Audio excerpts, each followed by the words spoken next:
Shalom Bapak Ibu Saudara, puji syukur karena Tuhan saja yang boleh ada, memimpin dan menyertai kita. Kita boleh ada saat ini sebagaimana kita ada. Walaupun hari-hari ini bukanlah hari-hari yang mudah untuk kita semua, tapi mari Bapak Ibu, saya mau tetap ajak Bapak Ibu Saudara untuk tetap memuji Dia, meninggikan Dia. Karena Tuhan senantiasa mengajar kita di dalam hari-hari yang Tuhan beri untuk kita semua. Amin.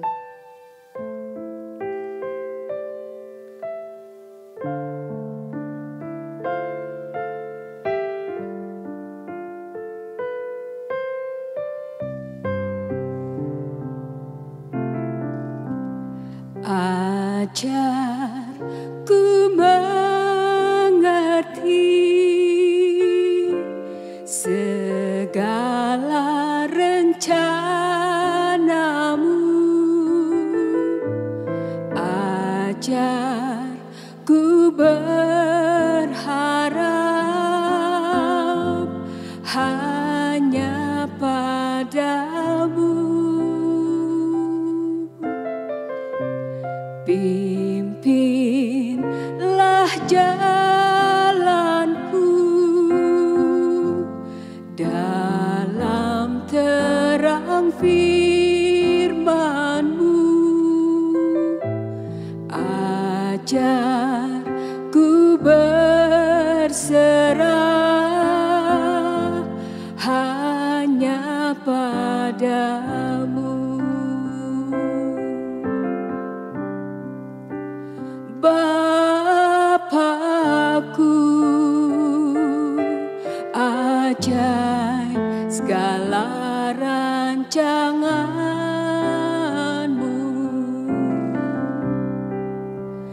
Tuhanku, heran perbuatan-Mu.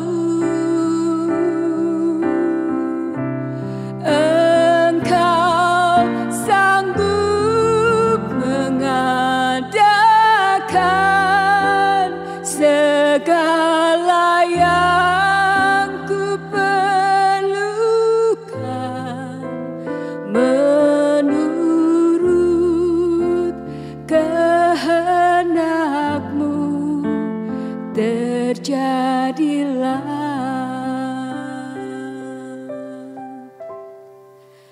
Ketika fokus hidup kita arahkan hanya pada Tuhan, maka kekuatannya akan membangkitkan iman kita untuk tetap hidup di dalam jalannya, di dalam kebenarannya, dan menantikan pertolongannya yang Tuhan sediakan bagi kita tepat pada waktunya. Amin. Ajar ku segala rencana-Mu, ajar ku berharap hanya padamu. Pimpinlah jalanku dalam terang firman-Mu,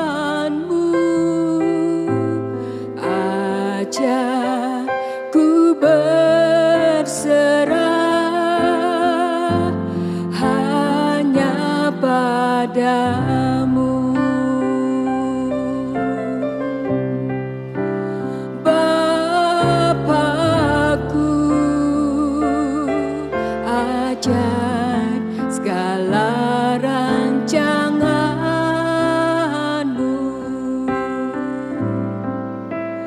Tuhanku,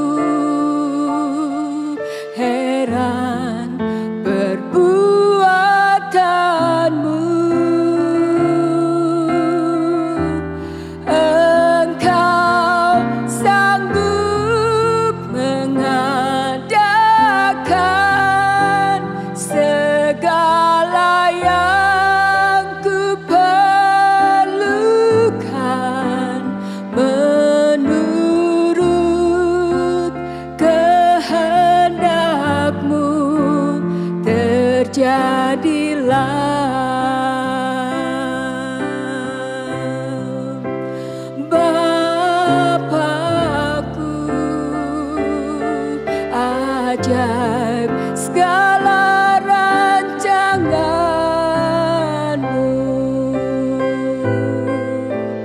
Tuhanku heran perbuatanmu.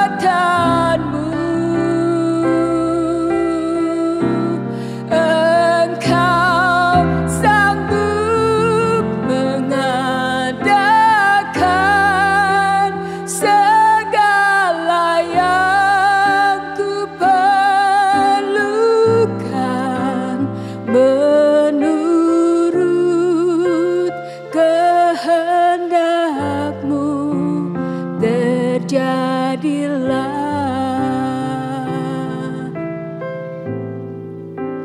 menurut kehendak-Mu. Terjadilah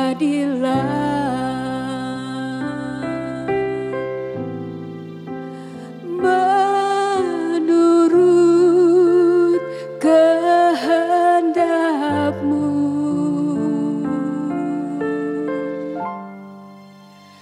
Terjadilah.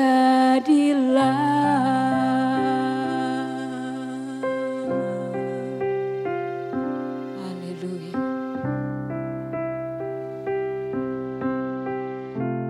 Selamat berjumpa kembali Bapak Ibu Saudara sekalian di dalam ibadah pada hari ini. Sebelum kita mendengarkan kebenaran firman Allah yang boleh saya sampaikan, mari kita akan tundukkan kepala, kita akan merendahkan diri di hadapan hadirat Allah. Mohon supaya Roh Kudus yang boleh memandu menolong kepada kita sekalian. Allah Bapa di dalam sorga, Bapa yang menciptakan langit dan bumi beserta dengan segala isinya, yang kami kenal di dalam pribadi Yesus Kristus. Bapa dan Yesus Kristus mengutus pribadi yang lain, yaitu Roh Kudus yang berkenan tinggal kehadirannya dalam hidup kami. Terima kasih waktu dan kesempatan yang Kau anugerahkan. Kembali Engkau hadapkan kami dengan kebenaran firman Allah yang boleh kami dengar, kami terima. Tuhan yang boleh menolong kepada kami sekalian, sehingga Engkau yang memberikan pengertian. Karena kami memerlukan kebenaran firman Allah yang boleh menjadi pedoman, menjadi petunjuk, pembimbing di dalam kehidupan praktis kami hari lepas ke sehari. Terima kasih Bapa, hamba menyerahkan hamba-Mu dalam segala persiapan. Biarlah kebenaran firman Allah menjadi berkat, menjadi kekuatan, menjadi penghiburan bagi kami sekalian. Demi nama Tuhan Yesus kami sudah berdoa dan mengucapkan syukur. Amin. Firman Tuhan dalam ibadah pagi hari ini 1 November 2020 terambil dari Yesaya 43 ayat yang ke-10. Yesaya 43 ayat yang ke-10. Katakan demikian. Kamu inilah saksi-saksiku, demikianlah firman Tuhan. Dan hambaku yang telah kupilih, supaya kamu tahu dan percaya kepadaku, dan mengerti bahwa aku tetap Dia. Sebelum aku tidak ada Allah dibentuk, dan sesudah aku tidak akan ada yang lain lagi. Sekali lagi, Yesaya 43 ayat 10. Kamu inilah saksi-saksiku, demikianlah firman Tuhan. Dan hambaku yang telah kupilih, supaya kamu tahu dan percaya kepadaku dan mengerti bahwa aku tetap Dia. Sebelum aku tidak ada Allah dibentuk, dan sesudah aku tidak akan ada lagi. Amin. Puji Tuhan. Bapak Ibu Saudara kasih Tuhan Yesus, merupakan satu anugerah apabila Tuhan masih memberikan waktu dan kesempatan kita untuk mendengarkan kebenaran firman Allah. Kita perlu firman Allah. Karena firman Allah itu adalah pedoman. Firman Allah itu adalah petunjuk, pembimbing di dalam kehidupan kita. Yang menyatakan kesalahan, yang mendidik kita di dalam kebenaran, dan seterusnya. Puji Tuhan. Nah, kita melihat teks ini diambil. Yaitu Tuhan panggil, Tuhan proses pribadi Yesaya. Yesaya ini hidup kurang lebih 800 tahun sebelum Yesus datang ke dalam dunia menjadi manusia. Oleh karena itu Yesaya diutus dan dipilih oleh Allah untuk apa? Menyampaikan peringatan, menyampaikan berita pertobatan kepada umat Allah Israel yang sudah dipilih oleh Allah menjadi umatnya. Apakah bangsa Israel dipilih oleh Allah karena ada kelebihan-kelebihan, ada keistimewaan-keistimewaan? Tidak. Bangsa Israel dipilih oleh Allah menjadi umatnya itu karena anugerah Allah. Melalui dari satu pribadi menjadi satu keluarga. Dari satu keluarga menjadi satu bangsa. Dari satu bangsa harus menjadi teladan. Menjadi contoh yang baik bagi bangsa-bangsa yang ada di dunia. Supaya bangsa-bangsa di dunia boleh datang ke hadirat Allah dan sembah sujud di hadapan hadiratnya. Saudara-saudara kasih Tuhan Yesus, bangsa Israel dipilih oleh Allah bukan karena kelebihan-kelebihannya. Karena kalau saya membandingkan, waktu bangsa Israel hidup dulu dalam konteks perjanjian lama, itu bangsa Mesir, bangsa di Tiongkok sudah mempunyai budaya yang melebihi bangsa Israel. Dan itu dibuktikan di dalam sejarah. Namun sekali lagi, merupakan satu anugerah yang luar biasa kalau Allah berjanji dan memilih bangsa Israel menjadi umatnya. Nah, merupakan satu hal yang menjadi peringatan juga bagi kita sekalian, bahwa Yesus Kristus tinggalkan kenyamanan, datang ke dalam dunia yang fana ini. Dunia yang terbatas oleh ruang dan waktu.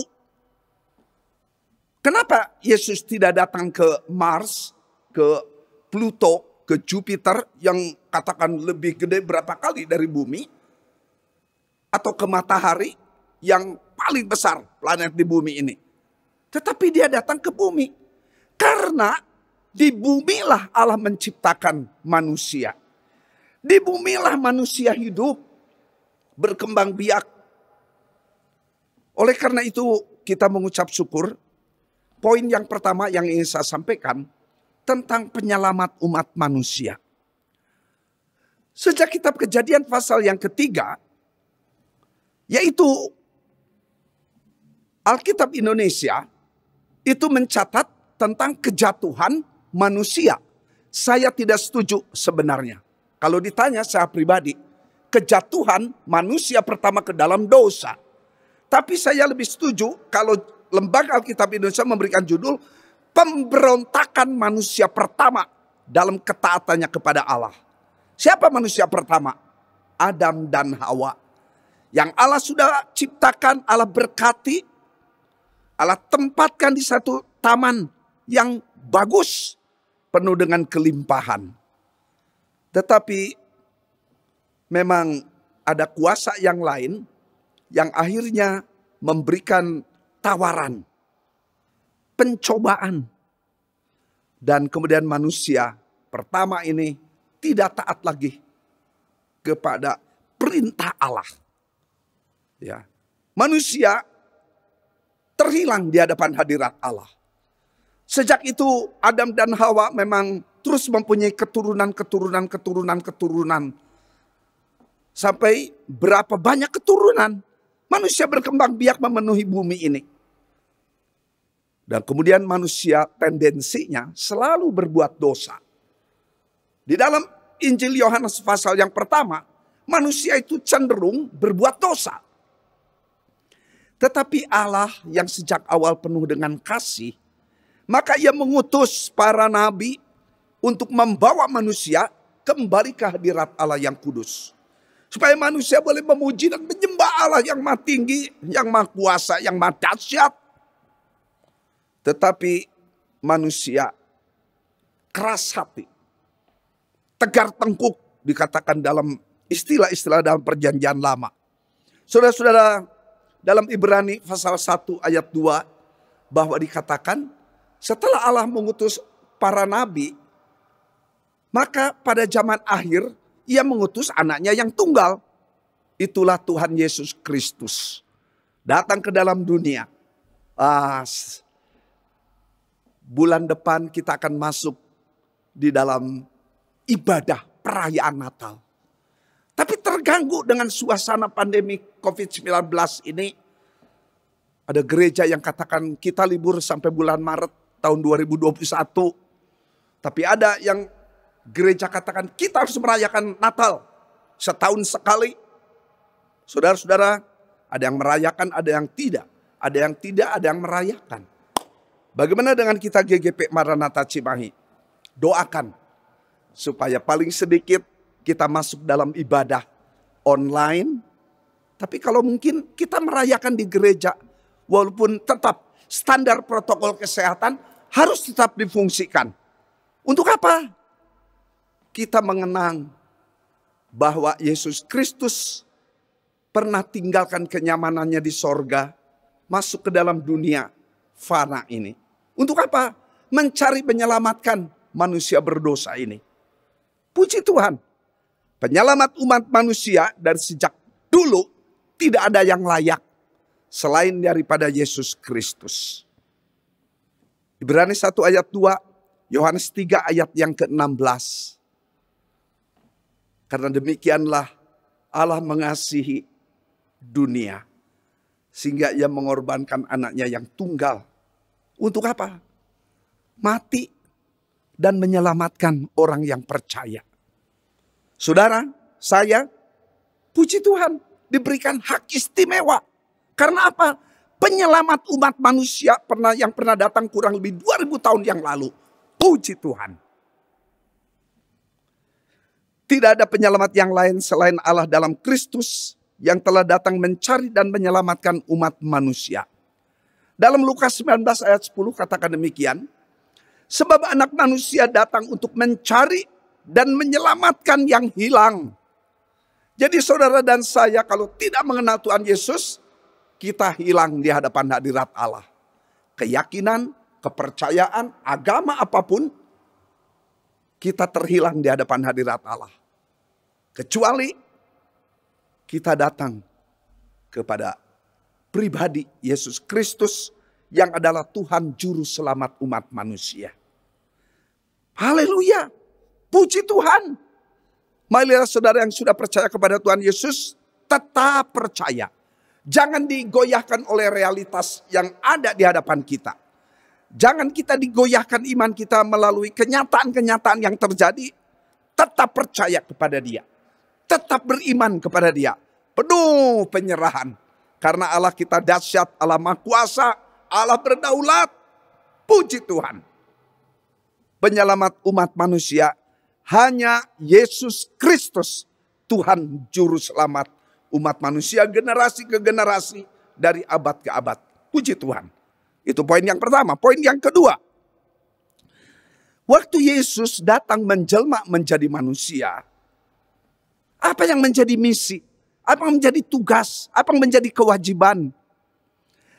Allah Bapa mengutus Tuhan Yesus ke dalam dunia karena kasih-Nya yang begitu besar. Sehingga Ia rela mengorbankan Yesus dipaku di kayu salib.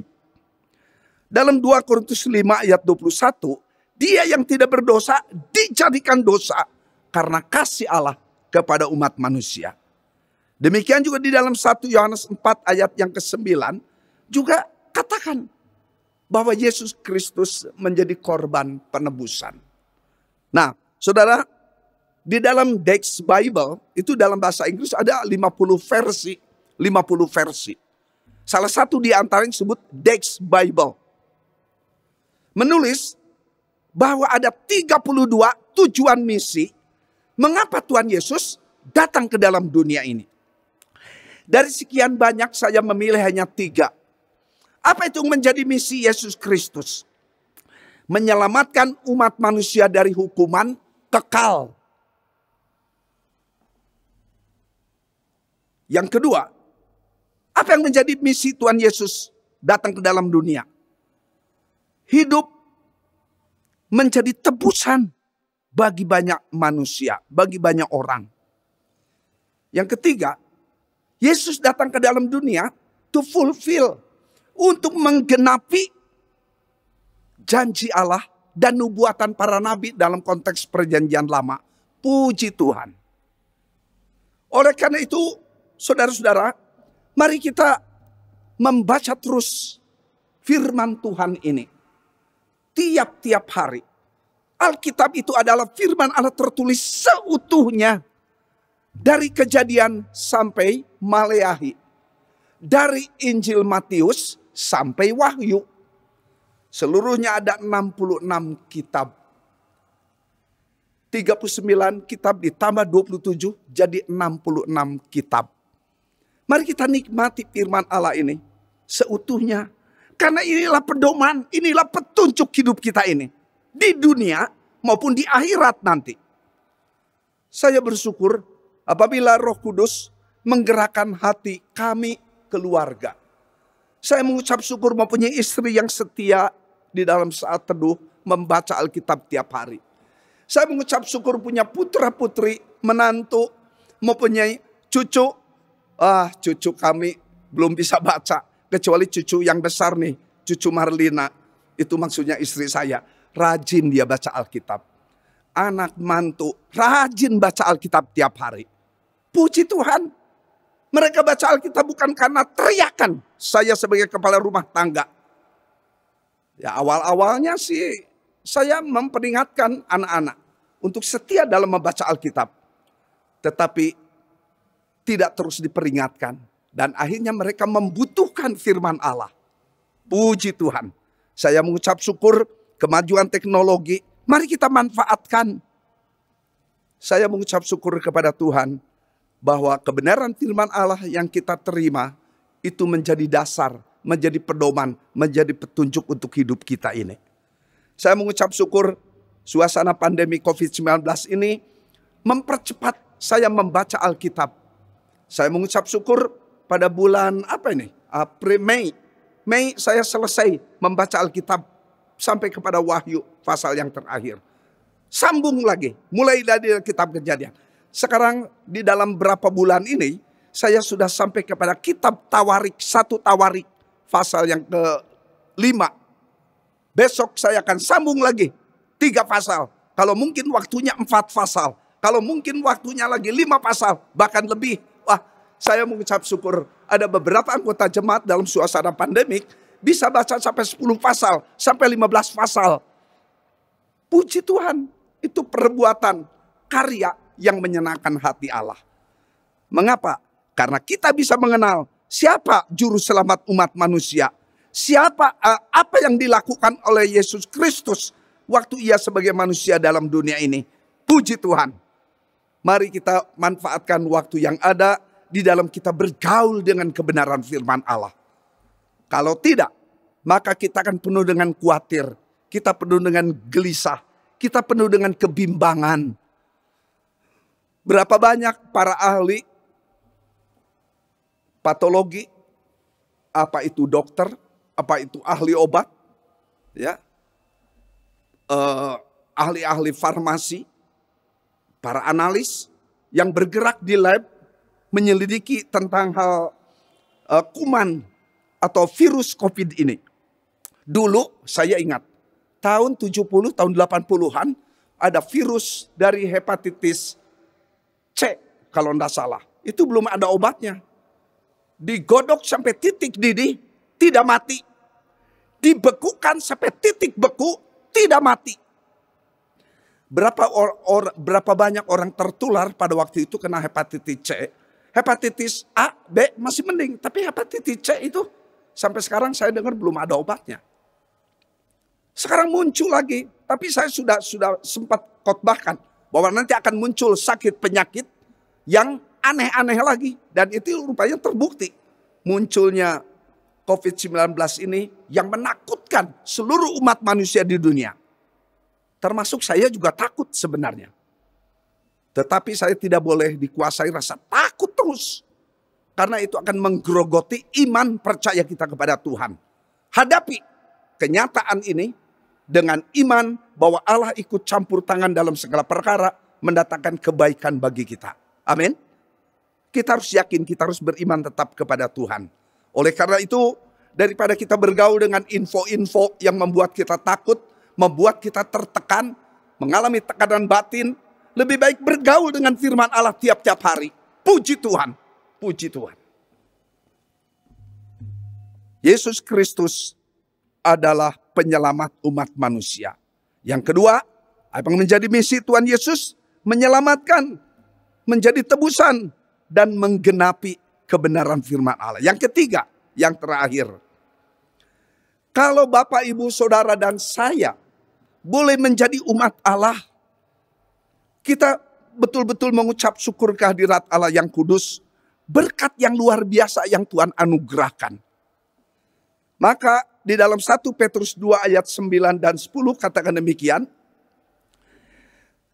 1 Petrus 2 ayat 9 dan 10, poin yang ketiga, yaitu orang percaya segala abad. Tetapi kamulah bangsa yang terpilih, imamat yang rajani, bangsa yang kudus, umat kepunyaan Allah sendiri, supaya kamu memberitakan perbuatan-perbuatan yang besar dari Dia, yang telah memanggil kamu keluar dari kegelapan kepada terangnya yang ajaib. Kamu yang dahulu bukan umat Allah, tetapi yang sekarang telah menjadi umatnya. Yang dahulu tidak dikasihani, tetapi yang sekarang telah beroleh belas kasihan. Amin. Puji Tuhan.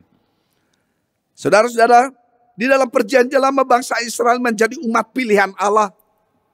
Tetapi bangsa Israel ini tegar tengkuk, tidak setia, berkhianat kehadirat Allah, berzina dengan dewa-dewa yang ada di sekitar mereka. Suku-suku bangsa yang ada di sekitar kiri kanan muka belakang.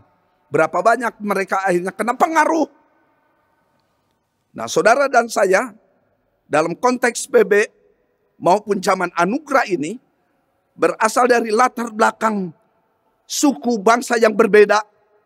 Tetapi kita sudah beriman kepada pribadi Yesus, maka kita menjadi umat pilihan Allah. Tetapi ada tugas tanggung jawab. Apa yang menjadi tugas tanggung jawab orang percaya segala abad? Memberitakan karya Allah yang luar biasa. Mari kita dikatakan menjadi saksi Kristus. Tidak perlu mengutip begitu banyak ayat di dalam Alkitab. Kemudian kita sampaikan kepada mereka. Tetapi kita bersaksi yang lebih baik itu adalah bersaksi, bercerita. Bagaimana hidup kita dulu di luar Yesus. Tetapi bagaimana sekarang hidup kita di dalam Yesus. Itu yang jauh lebih perlu. Saudara-saudara, oleh karena itu Natal ada di hadapan kita. Mari kita mempersiapkan pribadi kita ini untuk menjadi saksi bagi orang di sekitar kita. Prove it, show it. Buktikan, nyatakan kita sebagai anak-anak Allah hidup di dalam kasih Allah. Maka kasih yang kita miliki dari Allah itu harus keluar dari perbendaharaan hidup kita ini. Hidup boleh menjadi berkat. Berapa banyak gereja dalam suasana COVID pandemik ini menyatakan kasih mereka kepada warga masyarakat di sekitar kita. Saya mengucap syukur apa yang Tuhan berikan kepada kami. Kami memperhatikan warga di sekitar kami. Mari kita juga memperhatikan saudara seiman kita yang ada di gereja. Kesimpulan dari firman Tuhan, mari kita puji dan sembahlah Allah yang Maha Kuasa, pencipta kosmos dengan segala isinya, yang telah memilih kita di dalam Kristus. Menjadi umat pilihan Allah yang harus bersaksi kepada orang-orang yang ada di sekitar kita. Keluarga dekat maupun jauh, teman-teman, tetangga, suku bangsa lainnya yang ada di dunia. Supaya bisa mendengar. Kemudian mereka boleh bertobat, menjadi warga keluarga besar kerajaan Allah. Puji Tuhan. Amin. Firman Tuhan boleh menjadi berkat bagi kita sekalian. Mari kita akan tundukkan kepala, kita akan berdoa. Allah Bapa di dalam sorga yang kami puji dalam Tuhan Yesus. Dalam konteks perjanjian lama Engkau memanggil Yesaya, memproses, membentuk dan diutus untuk boleh memperingatkan, untuk membawa kembali bangsa Israel datang di hadirat Allah yang Maha Kudus. Tetapi bangsa Israel menegarkan hati, mengeraskan hati. Ia tidak mau, akibatnya hukuman terjadi dalam kehidupan mereka waktu di dunia ini selagi mereka masih hidup. Tuhan, ini menjadi satu warning bagi kami, satu peringatan yang keras, supaya kami boleh datang di hadapan hadirat Allah yang kudus. Karena firman Allah katakan tidak ada yang lain selain daripada Dia yang kami kenal dalam pribadi Yesus. Bapa dalam sorga, terima kasih untuk privilege, untuk hak istimewa yang Kau anugerahkan. Bahwa kami tadinya manusia berdosa, tapi sejak kami beriman, Engkau menjadikan kami umat Allah. Kami sebagai umat Allah di dalam iman kepada Tuhan Yesus Kristus, maka kami mempunyai tugas tanggung jawab, yaitu menceritakan tentang karya Allah yang begitu besar, karya Allah yang begitu dahsyat. Pengorbanan Yesus Kristus di kayu salib, itulah menjadi jalan keselamatan yang pasti bagi kami. Terima kasih Tuhan, kami boleh menjadi umat Allah yang hidup boleh disertai, diberkati dan dilindungi. Dan Engkau juga menyediakan tempat bagi kami apabila sekali waktu kami pulang ke rumah Bapa di sorga. Kami tidak ragu-ragu, kami tidak bimbang lagi, tapi kami sudah punya tempat yang pasti di sana. Oleh karena itu selagi kami masih diberikan waktu kesempatan berkiprah dalam dunia ini, biarlah kami memberikan teladan, menjadi contoh yang baik kepada orang di sekitar kami untuk mempermuliakan nama Tuhan Yesus di tempat yang maha tinggi. Sekali lagi Tuhan, kami tidak banyak berharap kepada para ahli apapun di dalam dunia ini. Kami berharap kepada Allah pencipta langit dan bumi beserta dengan segala isinya di dalam pribadi Yesus. Engkaulah yang menjadi pusat segala-galanya bagi hidup kami.